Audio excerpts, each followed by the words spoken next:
After copying the footsteps of Gojo, लगातार 2 बार black flash land करने के बाद सुकुना को रिवर्स कर्स टेक्निक गेन कर लेनी चाहिए थी, जिससे वो अपने दोनों हाथों को रीजनरेट कर ले। पर यूजी से लगातार 7 ब्लैक फ्लैश खाने के बाद सुकुना का रिवर्स कर्स आउटपुट बहुत ही लो हो जाता है। But even after all this, Sukuna अपना पूरा जोर लगा अनलीश कर देता है अपना domain expansion malevolent shrine. Hello everybody, मेरा नाम है नाइरस और आज हम इस वीडियो में बात करेंगे जुजुत्सु काइसन चैप्टर 258 के एक्सप्लेनेशन के बारे में, जहां ये फाइट जो पिछले 10-12 चैप्टर से चलती हुई आ रही है उसके कंक्लूजन की तरफ हम बहुत जल्द पहुंचने वाले हैं, उसकी तरफ हिंट करती है। शुरुआत में सुकुना अपना मेलेवलेंट श्राइन यूज करता है, जो कि एक रियल मेलेवलेंट श्राइन नहीं है, एज उसको यूज करने के लिए तो हैंड साइन की जरूरत पड़ती है, जो कि सुकुना के पास नहीं है। पर ये उसने पॉसिबल किया है अपने हैंड साइन को ऑल्टर करके, और जो एनर्जी उसने ब्लैक फ्लैश से पाई थी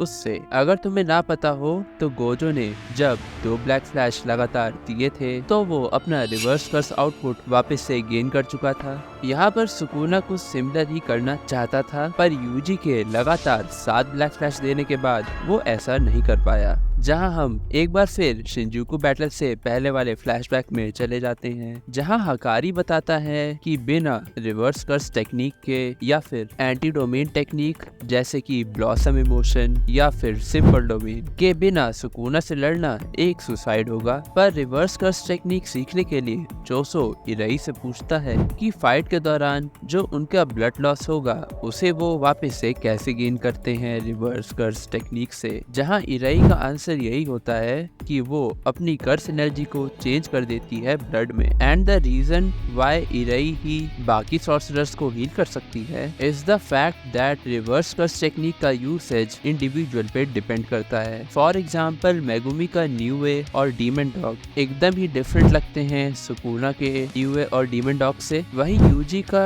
श्राइन को यूज करने का तरीका एकदम ही डिफरेंट है सुकुना से। वहीं अगर हम रिवर्स कर्स की बात करें तो अराटा, जो कि हमें शिबुया आर्क में देखने को मिला था, अपने रिवर्स कर्स से सिर्फ पेन को दूर कर सकता है। वहीं हकारी का रिवर्स कर्स सबसे ज्यादा फास्ट है हीलिंग में। ऑल्सो इसमें इंडिविजुअल पर्सन का भी फैक्टर ऐड होता है, एज उसकी बॉडी अगर रिवर्स कर्स टेक्निक जो इराई की है एक्सेप्ट नहीं करेगी तो वो उस पर्सन को कभी भी हील नहीं कर सकती। But due to the special body जो यूजी और जोसो को उनके बर्थ के टाइम मिली है, हेल्प करेगी टेक्निकल एस्पेक्ट में यूज होने वाले एक्स्ट्रा कर्स एनर्जी के यूसेज को कम करने में।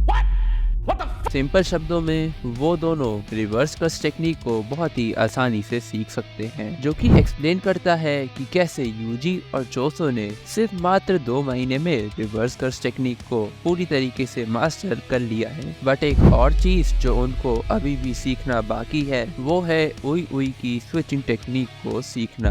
अगर तुम्हें नहीं पता तो सिमिलर टू टोडो, उई उई स्विच कर सकता है एक पर्सन को उसकी जगह से दूसरी जगह पे जो उसने मार्क कर रखी है। ऐसा करने के लिए दोनों जगह और पर्सन उई उई की तरफ से मार्क होने चाहिए। पर इस टेक्निक की लिमिटेशन बस यहीं तक नहीं है, एज उई उई आगे हमें बताता है कि वो स्वॉर्ड भी स्वैप कर सकता है, बशर्ते कि वो जिसकी स्वॉर्ड स्वैप कर रहा है वो उससे एग्री हो। आसान शब्दों में ये एक तरह से माहितो का स्वॉर्ड ट्रांसफॉर्मेशन ही है, बट जहाँ पर वो टच करते ही लोगों को ट्रांसफॉर्म कर देता था, यहाँ पर लोगों को या उनकी सोल को खुद अलाउ करना पड़ेगा ऐसा करने को। यूजी ये सब सुन के थोड़ा सा कंसर्न हो जाता है कि कहीं यूजर की सोल स्ट्रेच तो नहीं हो जाएगी जस्ट लाइक माहितो। वहीं यूई जवाब देते हुए कहता है कि ऐसा नहीं होगा, एज वो ये काम बहुत ही साइलेंटली कर सकता है, जो कि एक्सप्लेन करता है कि आखिर क्यों सुकुना को ये चीज पता नहीं चली कि बाकी सारी बॉडीज कहाँ जा रही हैं। कुसाकाबे कहता है कि रीजन वाई यूजी एक बहुत ही ज्यादा फास्ट लर्नर है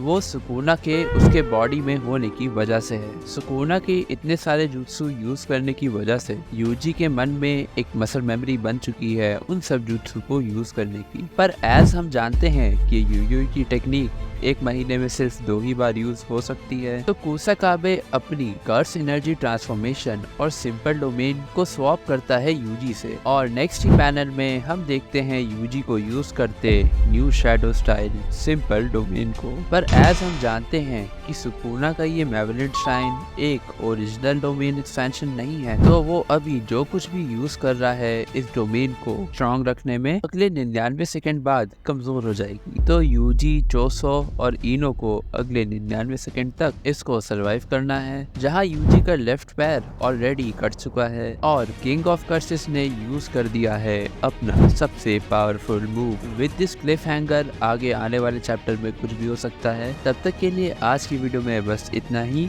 वीडियो अगर पसंद आई हो तो लाइक और सब्सक्राइब करना मत भूलना, और मैं तुमसे मिलता हूँ बहुत ही जल्द एक नई वीडियो के साथ। तब तक तुम देख सकते हो कि आखिर हिमावारी के अंदर कुरामा कैसे वापस आया, या फिर तुम ये दूसरी वीडियो भी देख सकते हो। चलो तब तक के लिए साइनिंग ऑफ।